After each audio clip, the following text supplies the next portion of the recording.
Unlocking the Door podcast. I'm your host, Alex Hunter. I'm so glad you're here. Today we have a special guest, the awesome, amazing Andrew Shaghoury. He's the lead recruiter here at the Proagent Group. He's also a real estate agent. Thanks for coming here, man. Man, thank you for having me. This is actually the first podcast I've ever done that, I'm the one being interviewed, so I'm really excited for it. Man, I bet you're interviewing other agents all the time. Happy to give you your time to shine. Happy to pop your podcast cherry. Yeah, thanks. Now, Andrew, for those who don't know you, who are you? What do you do? And what are you about? Like Alex said, my name's Andrew Shaghoury. I'm the lead recruiter / realtor here at Proagent Group. I was born and raised in Sugarland, Texas. Lived in Houston almost half of my life. Sugarland, then Houston, and something interesting about me is every month or every couple of months I get into something new, and so right now I'm really into New York Italian mafia movies and making my wife watch those. Heavily influenced by her family since they're from New York, but pretty much what I do on my off time is play my Formula One game or just watch Italian mafia movies or something like that. Man, what was the most recent Italian mafia movie you saw, and what did you think of it? Well, we watched Godfather 1 and 2 on a Saturday, knocked it out when I got back from the office. We considered that a date, and she actually liked it. I didn't think she would like it because she's not that type, but she actually liked it. Now I'm trying to get her to get on Peaky Blinders, but that's a tougher sell. Not quite Italian, you're yeah, right. Yeah. Of course. Now, how long have you been in real estate, Andrew? I've been in real estate for about close to 3 years, 3 months. Okay, Yeah. so 3 years and 3 months. So you started your career at the end of 2020? Yes, it was. Yes, I believe so. I think it was 2020 because I remember signing up. Back then, it was Hardy & Company. It was like a week before my birthday, so I think it was 2020. Yeah, I think you're right. I think it was 2020. Yeah, well, that's awesome. So you've been in real estate a total of about three and a half years, something like that. And for sure. How long have you been helping other agents with their careers? Chris Hardy Jr. gave me the great opportunity to become the lead recruiter for Hardy & Company at the time. And I think I was a year and a half in already. And, in order to help people, you really, every leader has a leader. And, just learning from Chris Hardy, and just kind of instilling into the agents what we already teach them, and mostly just holding them accountable. It's probably been about a year and a half or so. Nice. And for you, what's been the most exciting thing about helping all these agents get their start and blossom their careers? This is gonna sound so corny or cheesy, but watching them actually achieve their goals. We have agents downstairs that have big dreams and big aspirations, and a lot of those agents, are coming from a background that's, they probably shouldn't be where they're at, and to actually see them grow, because we have agents that just got out of high school. It looks like, and they're taking 3 to 4 listings a month, and to see someone that young be on the right path that I wasn't on whenever I was that age, I think that's what excites me, because it's just amazing to watch these kids that we have grow in. Any agent really of any age that we have, just watching them come in and just that steady improvement. Man, I bet it does. And with someone who's, their late teens, early 20s, basically fresh into the world, you're almost really getting to be one of their first mentors and teachers, which has to be extremely cool. Definitely. Now, I know you have so many success stories with these newer agents. I want you to share one of the ones that's been the most memorable to you recently. You know what? We'll talk about Steve Barry. He was just on the Proagent podcast. I think that's what it's the very first episode that you're on. Steve Barry just got his license, I think, in September. And since then, total, he's already taken 10 listings already since that time.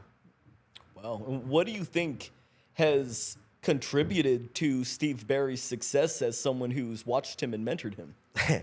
When you have a wife and kid at home, I just have a wife. I don't have a kid. I guess for Steve, there's no option, right? When you eliminate the plan B, it does something to you. I know that I've done that before. But I think if you have a kid, you have a lot more motivation, and especially since his beautiful daughter is, I think she's 2. I don't know. She's 2. Yeah, I watched her during Steve's coaching meeting the other day. Cute girl, and so when you have a daughter or a son, I think for Steve, I think that's what motivates him. Excellent. That's just mind blowing, man. He's only been licensed since September, and you said he's already taken 10 listings, and this is just one of our most recent success stories. I've seen countless agents grow under our leadership and guidance, especially through Andrew's help. Even, Patrick Cotto is another example. Patrick's 24 years old. Before he was in real estate, I think he moved furniture. I think that's what he did. He'll comment or something what he did, but or he set up for weddings. It was something like that. In his first year in real estate as a brand new agent, obviously it took him a little time to come out of his shell because Patrick isn't the most expressive person, unlike us two. But in his first year, he took 20 listings and put 5 buyers under contract. Wow. We could keep going on and on, but I mean, to your point, it's very rewarding when you see people who, have that motivation and drive, and it's always the ones that are the most coachable are the ones that are the most successful, and you would know that. Oh yeah, I will endlessly preach the importance of coachability. Oh, for sure. Now, what challenges do you think that agents, especially just coming into the business now, are facing that may be of concern, or that they may need to really keep in mind in order to achieve their goals in 2024?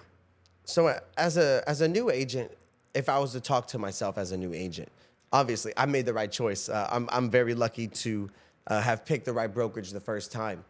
A lot of agents don't have that luxury.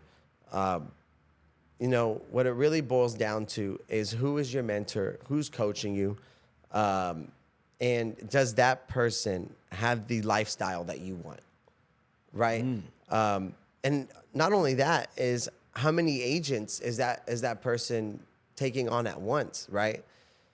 If you're at a big name brokerage, some of those big name brokerages have 600, 700, 800 agents on their roster. And so when you really look at it, who's coaching you, right? And then not only that is, how much one-on-one time are you really going to get, right? And so as a new agent, what I would be looking for is agent success rate, and who's coaching and mentoring me, and then what kind of regimen do they have? Is it a company that, seems like they work together almost, or is it a company where it's kind of like everybody's on their own? If you look at all the big companies like Google, I know Apple for sure, they've created spaces like those big headquarters that are like $1 trillion, I guess. I don't know how much they cost, but you've seen them. Of course. They have places where people work together. Even though if you surround yourself with people that have the same goal as you, you're more likely to get to your goal than if you're doing things by yourself. Without a doubt, the famous Jim Rohn quote. You are the sum of the 5 people who you spend the most time around. So if you're spending time with, 25, 30, 50 other people all aligned with the same goal, then, you're going to be 10 times, 20 times, 30 times as powerful. Oh, yeah. And our agents don't necessarily, work as a team, as like other agents would think a team is, like, oh, everybody gets a share of everybody's deal. That's not how it is. But I think what it is the healthy competition of prospecting when there's other agents in the room with you. And then, we have that bell, and that people get really excited to ring. The gong. Gong. It's a gong. Yeah. Yeah. Tell us about the gong. Why do people ring the gong? You can only ring the gong if you set a pre-qualified listing appointment. But I think, especially with the gong, it really hits back to those accountability groups that they have because they're going against each other. And, it's whoever takes the most listings in a month. And I don't know who, I think I think it's tied right now, actually. I Is it think we are tied. Yeah. And, it's kind of like showing off that you set a pre-qualified listing appointment. And it's just that healthy rivalry that, gets the spirit going, gets the culture going. Because, even for yourself, when Steven took those 3 listings this year, how many did you have signed? I think you had 2 signed, and then you were like, I'm about to go take 2 more listings just because Steve had more than me. Oh, yeah. And then what ended up happening is you would have took 2 listings by the end of the week. And then he took 1 more, and now I think we're neck and neck again, 4 Exactly. and 4. And so what ends up happening is just that example right there. It's that healthy competition. Like, oh, I can't. It's not about you don't want that person to do bad, but it's one of those things where it's just like, oh man, you're gonna do that. Watch this. I'm gonna be right there with you. Yeah, and also I think what's so inspirational being in an office with so many people who are doing so well. Yep. How can you not want to do better when you see in front of you what's possible?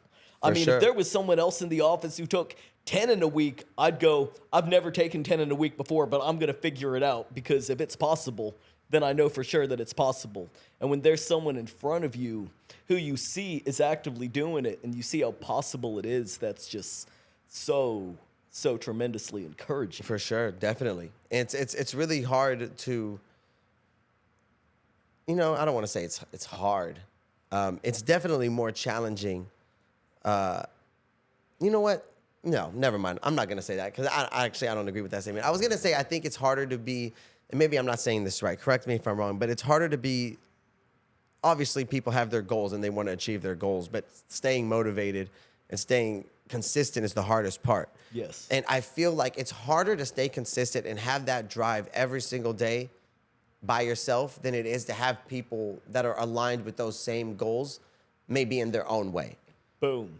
I think that's the correct way to say that. Yeah, I like that. I think you put that very well.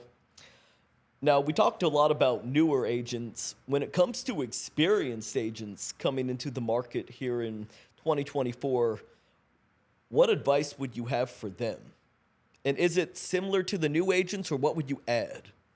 It is a lot similar to the newer agents. And see, here's the thing about experienced agents is somebody will call themselves experienced, and they've, let's just say they've done, 40 deals, but they've been in the business for 10 years, right? And so it's like, okay, at some point, a lot of experienced agents do a lot of good things, because, the stat, 90%.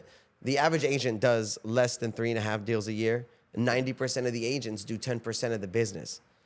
And so when you're in an all commission-based sport, it is a sport. And it's, how long can you survive?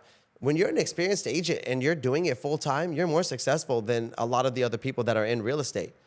And so what ends up happening is, especially at our company, is we keep what that agent does really well and how they're getting business now, but then show them how they can build a sustainable business that is steadily growing, right?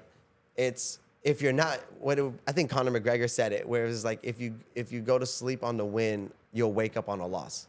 Yes. Right. And so, let's just say somebody did, 25 deals as an experienced agent in 2022. 2023, they end up doing 16. Still a good year by a lot of agent standards. But if you're going down, right, we have agents that came from other companies. I mean, look at yourself. I mean, you went and tried out another company, and you came back, and it was like bam, bam, bam, bam, bam, bam, bam, bam, bam. All these listings started to happen. We have agents downstairs in the office that came from other companies that they come in and, their business just takes off. So what do you think changes between where they were? I think that was the question, and I rambled on. No, that's fine. That's fine. Go ahead. When these other agents, these experienced agents, you're talking about people who've been in the business 5, 10 years, maybe just 2 or 3, people who consistently do deals every year, but maybe just not the volume or the consistency that they'd like. What do you think changes from when they're where they were to when they come here? What I found with a lot of experienced agents that I interviewed is changing the passive marketing strategies into active marketing strategies. And I mean, you know these. You know, if you're posting on social media or you do seminars, and actually, no, I take that back. Seminars aren't in passive. I think they're in active. They are, because you can milk that seminar For sure, for everything definitely. it's worth. But anything that has to do with social media, mailers, buying leads, you're really depending on something else that's generating you leads. Now, am I saying that our agents don't do that? They definitely do. But I think if you're gonna do mailers, if you're gonna like rely heavily on social media, I think social media should really be validating you instead of getting you business. And so what happens is we have an experienced agent, and yeah, they come in and they're uncomfortable making the phone calls. They're uncomfortable door knocking. They're still getting business from their other way, but what ends up happening is when they start getting business from door knocking, cold calling, expireds or for sale by owners, and they start getting really good at it. Now they end up getting more business from their social media, and I mean, they most likely stop buying leads, right? Oh yeah, but funny how it's a snowball that social effect. media aspect, when they see you do a deal here, a deal here, a deal here, you're doing 3-4 deals a month. Wow, this person's actually doing it, right? And then when you go meet clients from whenever you're actively lead generating, and they look you up, because a lot of people look you up, and a lot of agents don't think they do. They definitely do. When they see you're doing deals, if it's in the area, whether it's anywhere, and that you've done it a lot of times, and there's other, client testimonials on there, it just hits a lot harder, right? And then so I think that's the biggest thing, is changing their passive marketing strategies into more heavily towards active marketing strategies. Nice. Yes, definitely. Going out there and getting the business Getting it. instead of just waiting for the business to come to you and hope it does because you put something out there that says, hey, I'd like some business. Oh yeah, for sure. I think a good quote for that is what I always tell agents is, we're instead of, God dang it, I'm having a brain fart. It's instead of giving you a fish, we're teaching you how to fish. Yes, That's yes, right. exactly. I almost messed that up. It's the easiest Give a man a fish, he'll Yeah, eat for exactly. a day. Teach a man how to fish, he'll eat for a lifetime. For sure. That's, and I think this company resembles that wholeheartedly. Yes, definitely so. Now, I also wanted to know, when it comes to, as far as what you've done, you building a very successful business here for yourself with helping all these agents with their careers, what challenges did you face coming into that and building this sustainable business with the agents? Like, what challenges did you face as far as from a mentorship perspective, getting these people to do the things we're discussing, and how were you able to help people overcome their obstacles, and how did that help you? That's a lot. I can break that down if we forget. I think I got it. Okay. If I'm rambling on, just cut me off. So, what challenges did I face when I started recruiting and building that side of my business? I think a lot of the challenges, it's just regular real estate challenges like consistency. But I think the biggest problem is, and I think I could have been successful a lot faster if I didn't struggle with this. But a lot of it was self-belief.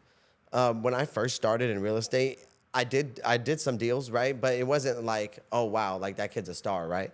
And so, whenever I was moved into whenever Chris gave me the opportunity of doing this thing of recruiting with my real estate, I was like, sure. And at some point, I just started, it just started rolling in. I didn't have the deals to be like a coach or a mentor or something. I didn't believe that. But then, when new agents come in and they start doing deals, I think what really motivated me to fix that challenge is just like, I've been in the business for this amount of time, and I'm doing this now. And when I see an agent take a listing, it's just like, oh wow, let me cultivate my COI, right?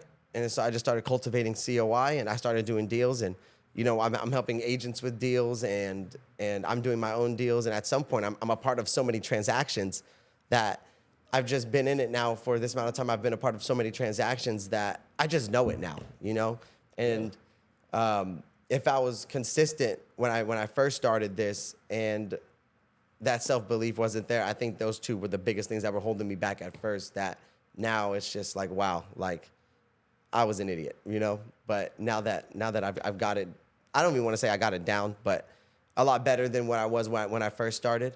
But if I didn't go through those things, I would have never learned, right? And so, you know, Yeah. I think I hope that answers your question. It very much does. That answered all of the questions combined. Oh, perfect. That was perfect. And also, though, how do you juggle all that? Because you do your own production. You're always taking listings. You're getting buyers under contract. You're here every single day helping all the agents you bring in. How do you manage to do all that?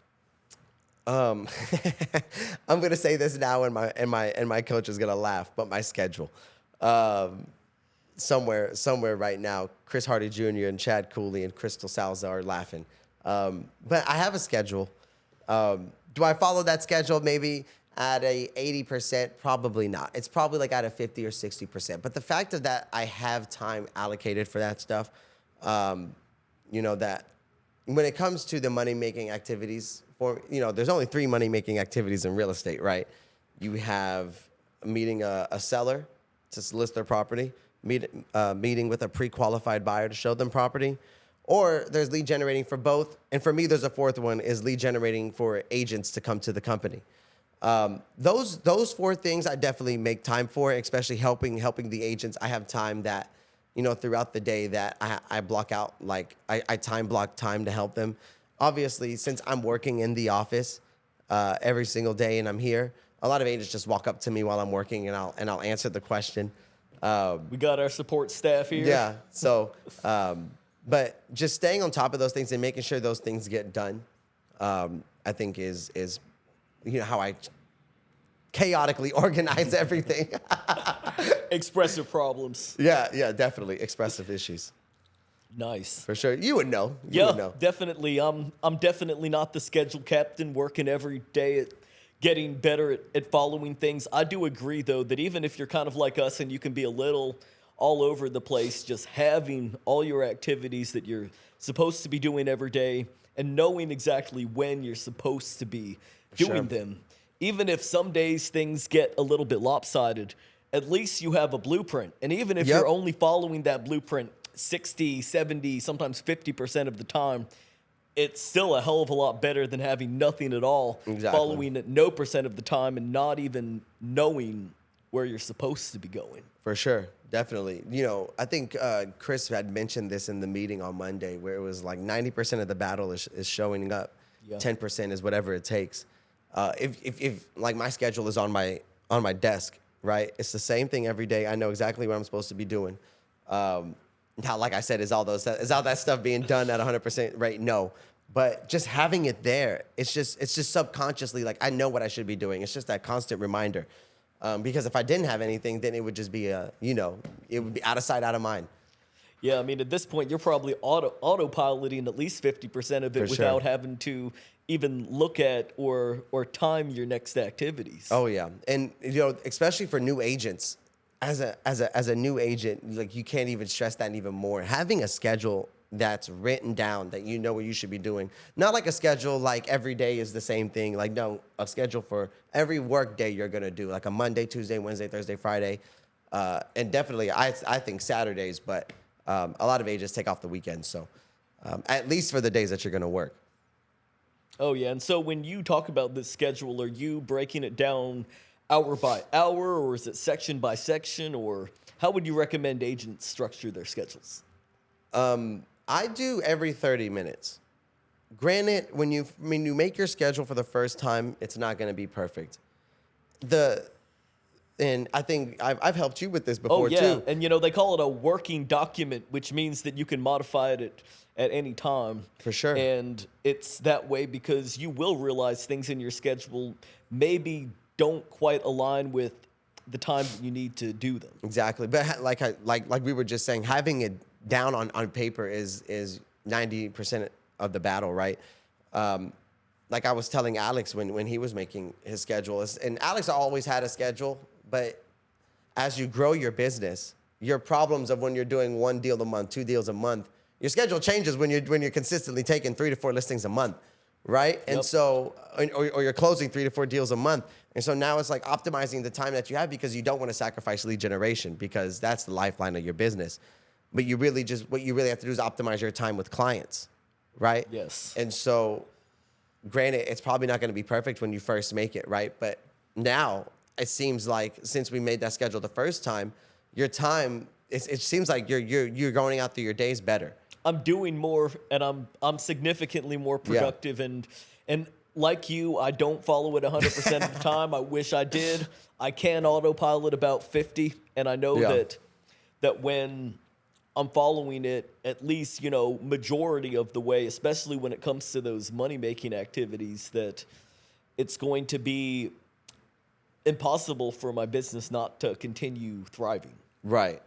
And so, I think a schedule is probably top 3 most important things with a realtor. Top 3, do you have 2 others that you want to share with people, or? Lead generation, schedule, and coaching. Boom. Having a good coach. Fourth is tracking your numbers, because that was the thing that I was gonna say. But tracking your numbers is so important. I bring this up with every interview that I do. A lot of people, one of the things that separates our brokerage from other brokerages is tracking your numbers. We, especially with those accountability groups, like keeping track of your numbers and having somebody hold you to that, it makes you better so much faster. And I'll explain why. Let's just take example A, Alex here. Let's say Alex was hitting, let's say you're hitting 30 contacts a day. You're not setting any appointments. You're barely getting emails. Well, Alex just has a skill problem, right? We need to work on your skills. Now, let's say Alex is talking to 30 people every day. He's getting a lot of emails but no appointments. Well, now I think, Alex, you have a closing problem. You need to work on your closes. You see where this goes? It just progresses. You can isolate the element that the person's having the biggest struggle with and be able to tackle it. Exactly. And then so now let's just go one step further. Let's say Alex is hitting 30 contacts a day. He's getting a lot of emails. He's getting 3-4 appointments, but he's not taking listings. Well, Alex, what's your issue? I've got a listing presentation problem at that point. You got a listing presentation problem at that point. I've got to practice and get better and probably close more and tighten things up. Exactly right. And so if you don't keep track of your numbers, then what are you really working on? You don't even know what you're working on. Touche. You're just going at things blindly, hoping that something's going to work out. And then at times when it does or doesn't, it can be difficult to be able to see and understand why. Exactly. If you don't have your metrics in front of you that allow you to have that knowledge. Exactly. And so when you go in your coaching meeting with Chris, he knows exactly what your issues are on Sunday when you turn in the numbers before you even meet with him on Monday. Yep. And so, I think like tracking your numbers, it has to be mentioned when we're talking about as a real estate agent, some of the important things. Tracking your numbers is definitely up there. And then this is coming from an expressive and another expressive who probably don't even keep track of the numbers the best, but we keep track of our numbers better than 90% of the business, I would think. It's so funny. Like, I'll look at everything that I do and sometimes don't do, but I'll look at all the things that I know I do consistently and correctly. And while, of course, we don't want to self-congratulate ourselves to the point of where we don't grow. For sure. And I'm always looking at all the different things I could do better. Sometimes I feel like most of the people in our office who do everything that we tell them to do, they follow the schedule, they go to the coaching meetings, they practice their skills, they make their contacts, they go on appointments. I know where you're going with this. The people who are the most coachable, who track their numbers, who hit their contacts, who basically do what experienced agents like Alex, myself, and obviously Chris Hardy and Yolanda Hardy, when they, because obviously what we tell them to do is listen to Chris and Yolanda. It's the same plan, right? There's no secret to it. But the agents that are the most coachable and do the things that we preach at this office each and every single day and actually follow through with their actions, it's directly correlated to the successful agents in the office. Exactly. Yes, I was going to say everyone who's doing what they're supposed to be doing For sure. is going to get results at some point. If you're going to talk about trains, everyone's train is taking different times, but all the trains are going to get there if they're putting in the ingredients in the cars. Oh yeah, I remember a story that sticks out to my mind. Justin, you know Justin, Of course. Feel good. Follow him on Instagram. Man, that guy is at the gym every day at like 4 o'clock in the morning. Always. He's wild. pushing big amounts of weight. Oh yeah, but Justin, I think Justin was. He started with COVID. I think he started around the same time you did. Yeah, he did. He company. started a little bit before me. Yeah, but there's a story with Justin. In his first 90 days was like hitting 80 contacts a day, not getting anything. And Chris was like, "Hey man, just stick with it. Like keep going." I think it was like the 95th day, or it was like the 90th day. Don't quote me on it. I think he was like, I think maybe he was discouraged. I don't know the exact detail of that part of the story, but I think it was like the 93rd day. He just went after that and took like 5 listings in 1 week. And so it's just like, you're right. Like everybody's train is different, right? There's people that, there's people that come into our office, but then their first month, I think Steve Barry in his first month, I think he took, 2 or 3 listings. Ethan Staley, his first month, I think he took 3 listings. But, for somebody to like Justin, right, that when that train arrived, it comes, Even like Jose Vidal, he was here for almost 6 months, 8 months, barely doing anything, comes up last year in July.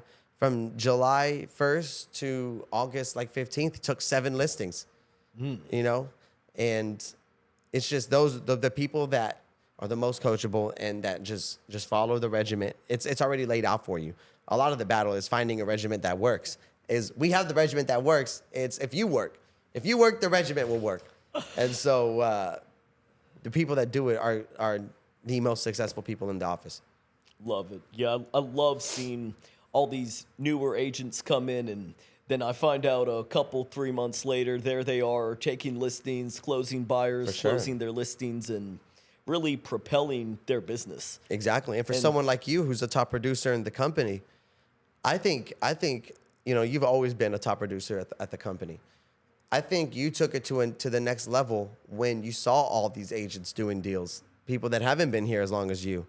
And then it's like, well, fuck, I can't let them outperform me.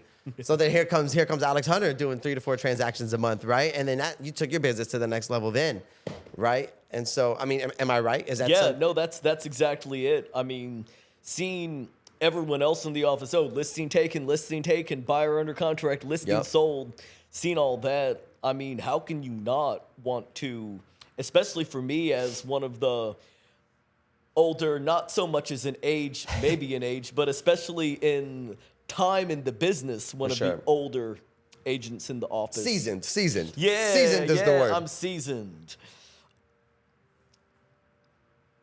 Maybe it's just pride. Maybe it's healthy competition. I don't care what it is. It's healthy competition. How am I going to watch somebody brand new go and take 3 listings in a week and me not at least do everything I can to go match that? Moreover, if I'm seeing someone who has not spent, years and years in the business practicing skills the way I have, going and doing all this, sometimes for me it's almost a reality check of going, hey man, you might need to, if you work a little bit harder, you can be there too. You can see what's possible, and you can keep getting ahead. And most importantly, what I think is so good about healthy competition is that, to me, it's not really so much a competition against anybody else in the office. It's a competition against myself for how much better that I can do. And all these people in the office doing better are just catalysts for me to improve. Yeah, to put that in short and simple terms, it's standards. When you're a real estate agent and you're looking for a company to work for, whether you're experienced or new, what are the standards of the company, right? If the company has, let's just say a big name office. Let's say they have 600 people on there. I know there's a big name brokers that I'm gonna keep nameless that's here in Houston. There's a few, huge. Yeah, huge. With this company specifically, they have 647 agents on the roster. In 2023, out of the 647 people, how many of them do you think did a single transaction in 23? A single one. Well, I'm talking one transaction. One transaction. If we're going to go by statistics, I'm going to say half of them. It was 132 people, Out of 600 and what? 47 out of 647 people that did one transaction that year that was a part of that brokerage. And so if like here in our office, we hire everybody, right? But there is a thing, or there's a standard that we upheld because our culture is so important to us that, you know, it's kind of like a cancer to the culture. You know what I'm saying? Yeah. It's almost like actually, I'm not going to say that because Chris Hardy Jr. came up with a great name the other day. I don't want to say it because it's top. Is it X-rated? No, it's not. It's not X-rated, but it's such a good name. I think he's going to use that name for something else, and I don't want to drop it just yet. I'll let him do it. But it's almost like we just demand success out of our agents, and if that's not something that you want to be coached to or have that drive or motivation, then even though we have a monthly fee, it's not like we need that. You know what I'm saying? Like, what's more important to us is the agents that are in the office that want to be coached and that want to be successful are the ones that are going to get the time and attention of somebody like a Chris Hardy or Yolanda Hardy, right? Or even a Chad and Michelle, right? They don't want to be wasting their time. These are very successful people, right? And so the standard that we have at the company, I think, is really something that separates us from everybody else. Oh yeah, Proagent has such a culture of helping agents really grow and grow a sustainable business, as you were discussing earlier. Now, on the topic of growth, what do you think are the biggest ways that you have grown over these last three and a half years that you've been in the business, both as an agent and helping other agents? Biggest ways that I've grown as a person, probably my maturity. Now, some of you are laughing out there. I understand. I'm probably not the most mature person. Now, like from where I was 3.5 years ago, for sure. I think the consistency, which also ties into being mature, because when you have a wife and she pushes, it's like, hey, like, you can't be doing this forever. I'm going to need to see some growth, right? That maturity, the consistency, and coachability. I think those are probably the three things that I've grown the most in the last 3.5 years. I always have to have a fourth one. I think like composure is a big one, and just the ability to learn, and being a sponge. Everybody has an ego. It's no secret. But I think what I've gotten significantly better at is putting my ego to the side and just listening to constructive criticism. Huge. That I get. I used to be Mr. Butt when I first started. Chris Hardy, Chris Hardy Jr. Anytime he would tell me something, right, it was but this. Having the maturity to know, it's not the other person's fault. It's not the client's fault that they signed with somebody else. It's not the agent's fault that they left, right? It's how could you be better, right? And so it's when you make everything your fault, it just forces you to get better. So how does that not happen again, right? And so I think having that level of like mindset or thinking like that, I think that's the biggest way that I've grown over the last 3.5 years. Yes, that maturity and that personal responsibility you've really cultivated within yourself, and it's been cool on my end too, knowing you this time and watching you grow and flourish. Now, what do you think have been some of the biggest factors to attribute to that growth? Man, the hard work and time that I put in, and I'm not even gonna say I've put in that much time or hard work because I feel like I could always do more. But there was you were here when we both had an office upstairs. I was here late and here early, sometimes even sleeping at the office, right? And it was just talking to as many people as I can. If me and you, Chris uses this example all the time, right? But it's so true. If me and you were to start a restaurant and we had no money, but just for food and a location, how often are we going to be at that restaurant? All the time, every waking moment that you possibly can be. Exactly right. But so now and I'm not saying like, there's just constant growth, right? Now I'm at that point where like, oh yeah, maybe I can get one hostess. You know what I'm saying, right? Right. But at some point in time, the business gets better, right? And then you can hire a waiter, you can hire a hostess, right? I think that what do you call it? The agent success formula that The- co-founders in Proagent were talking Yes. about with Chris and Michelle. You have the concentration phase, the formulation phase, Then and momentum, What's the and next then one? the Stabilization. stabilization, and then mastery. Yeah, mastery. It's a five levels. Yeah, exactly. And so, I'm not saying that I'm on the mastery or the stabilization. Maybe not even momentum. And I think you are. And You're think definitely in the momentum phase. I don't want to believe that, because then I'll start being complacent, right? And so Understood. I think and I feel that way sometimes too. I'm in sure. momentum, and I gotta push myself back and exactly. stop thinking that. Exactly. And so some of the things that like the factors that I think is what took my business to another level than what it was that type of a mindset of like nothing's ever good enough. And somewhere Chris is laughing right now, because I say, why don't you say anything good? But then he hits me with that quote, and it always sticks with me. It's like Jordan said, Michael Jordan, not Michael B. Jordan, Michael the Michael Jordan. Michael the Jordan. Yeah, Michael Jordan. It was like, don't tell me anything I did good. Just tell me all the things that I did wrong. And I'm probably not the best at adopting that mindset, but I've adopted it to a certain degree of, just like, wait, what do I do? What do I do? What do I do here? What do I do this? And just staying persistent and never giving up. I think there was a lot of times where people really close to me that suggested that maybe I should do something else. And I always saw that Instagram meme. It's where the guy's digging, and one guy is like this close to being on a diamond, and he turns back, but the other guy is like still going, and then there's like a sea of diamonds, but he's just still going. Like at some point, if you're just persistent enough, and I'm just really persistent, like it's gonna happen. And I think the biggest thing that attributed to that factor was just that never giving up and just keep going no matter what.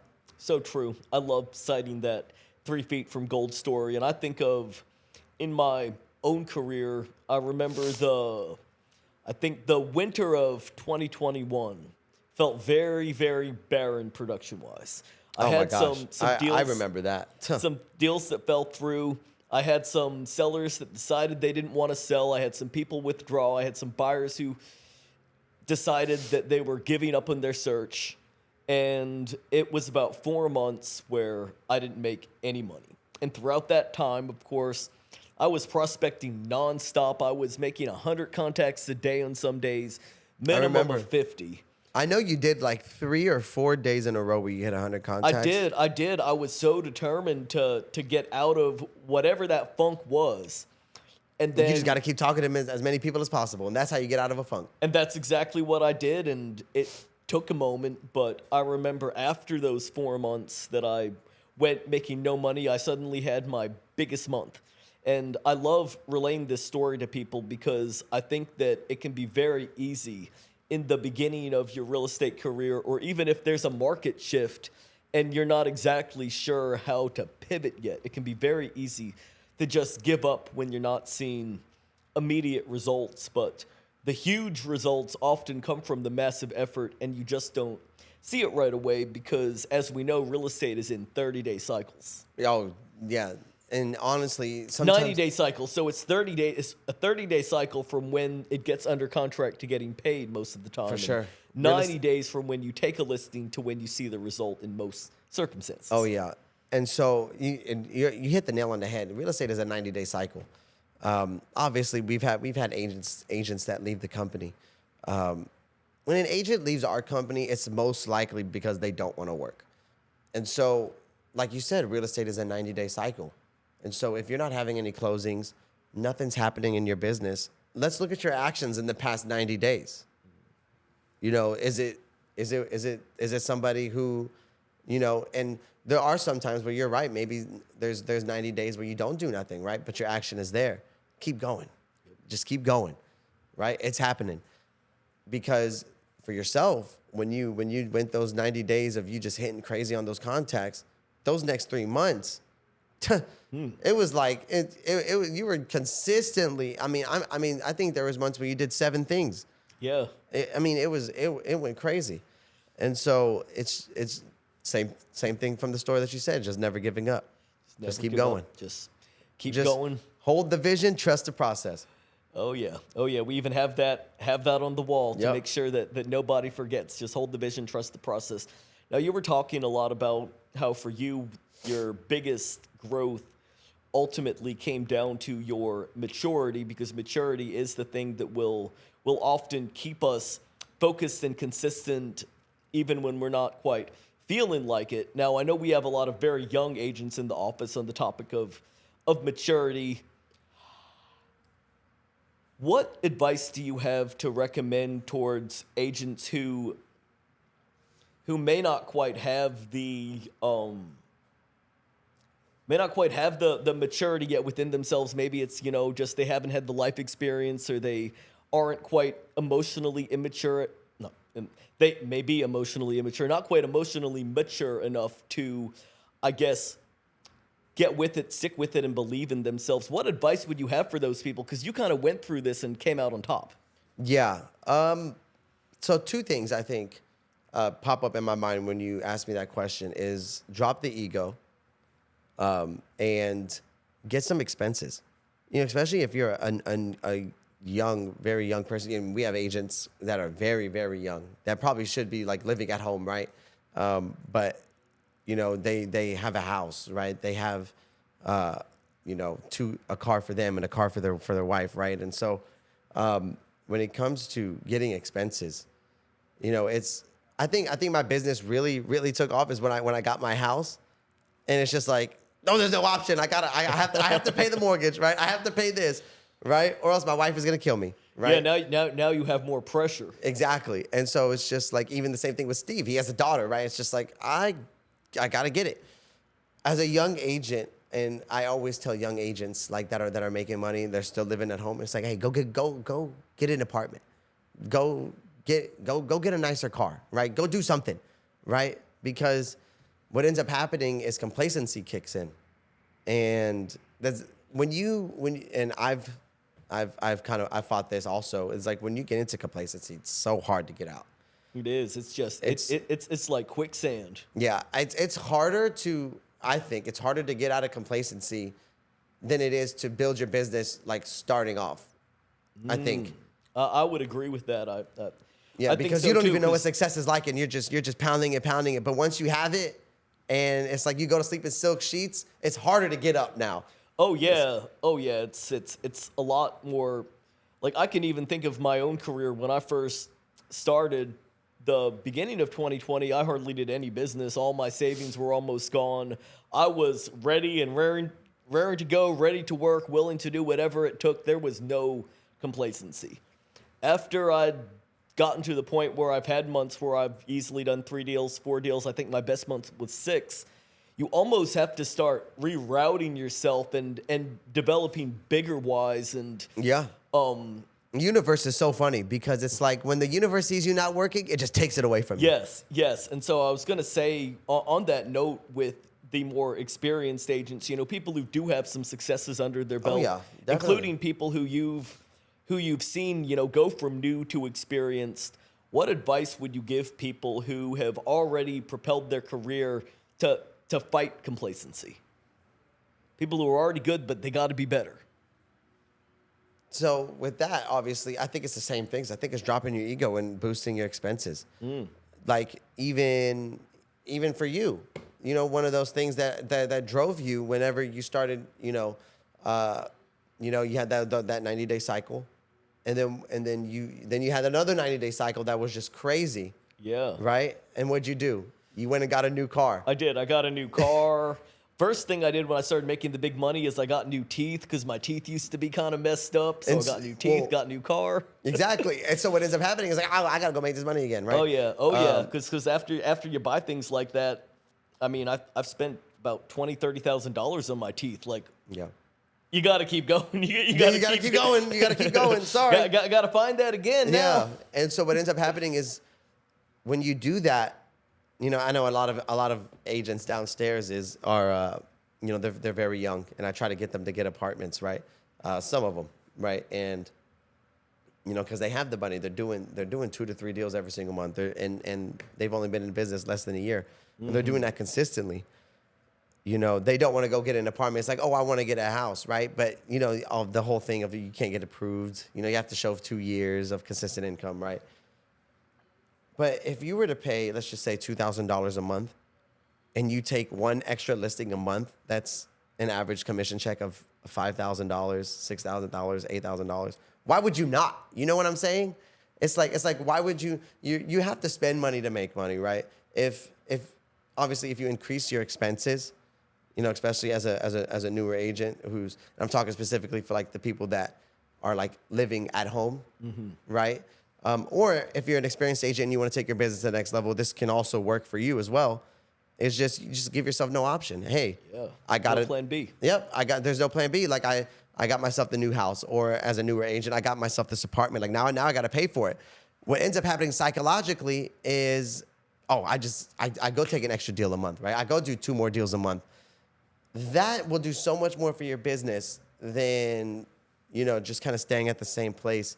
It's kind of like it's the same thing as complacency. As an expressive, I just took a whole time of describing complacency, but I think it's that simple.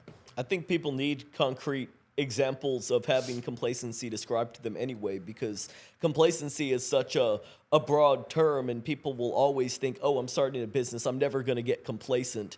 And it becomes, well, what does complacency look at in these different phases? Sure. So you kind of gave us the map For sure. of complacency. Definitely. Now, we're about to wrap this up here. What else would you like to share with real estate agents, new agents, experienced agents, and what else would you like to share with the audience before we do? A couple things. I invite every single agent in Houston to come to our office. Please do. Yeah, every single agent, all 47,000 of you. Come be a part of our breakfast club. Come be a part of a coaching or sales training. See the difference on, maybe you're already doing 3 to 4 deals a month. Maybe it's one of those things where we could get you to 6, 7, 8 deals a month. And then not only just that, having the systems to back it up to where you're not spending so much of your time. Obviously the whole goal here is to maximize the amount of time that you have in real estate. Taking your business to the next level, you have to beef up your systems, right? Or else you're just going to be in a 12-hour day cycle, right? And nobody wants that. It's like, how do you grow your business and keep it consistent enough and have the systems in place for you to still have that time with your family, still have the time to do your hobby, whatever it is. We have all of that for you because we have the people that have actually done it. Chris Hardy Jr., Yolanda Hardy, Michelle Wilson, Chad Cooley. These people are working with our agents each and every single day. So come to our office, be a part of our breakfast club, be a part of one of our coaching and sales trainings. Check me out on Pro Talk. I didn't mention that at the very beginning. I am the host of Pro Talk, where I have agents like Alex Hunter who are very successful in the business. And, they do a great job of explaining what's the difference between our brokerage and other brokerages. And, even if you just want to reach out to my social media and ask me some questions, please do. How did they find you? I'm at Proagent Andrew and Andrew Shaghoury. Alex can put it right here for you. I'll have a link below to the Pro Talk. I'll also have a link to the Pro Agent podcast, as well as where people can find you. And if they're interested in joining Pro Agent, there'll be a link there also where you guys can set up something where you can talk with Andrew and he can help guide you with your career. Yeah, and DM me, DM Alex. We'll get you the link to the Breakfast Club. If you don't do anything else, every agent should be a part of the Breakfast Club. That thing is so important, getting your day started.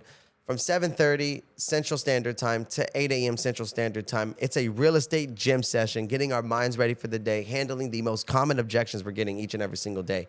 Alex, you have the link for it. I have the link for it. Message us, DM us, and we'll get you the link to it and get y'all on there. Fantastic. Well, again, Andrew, thank you so much for coming on here today. Thank you for having me. I'm really excited for this. So Yeah, man, can't wait to see how much this is going to help both new and experienced agents. I can't wait. Thank you, guys.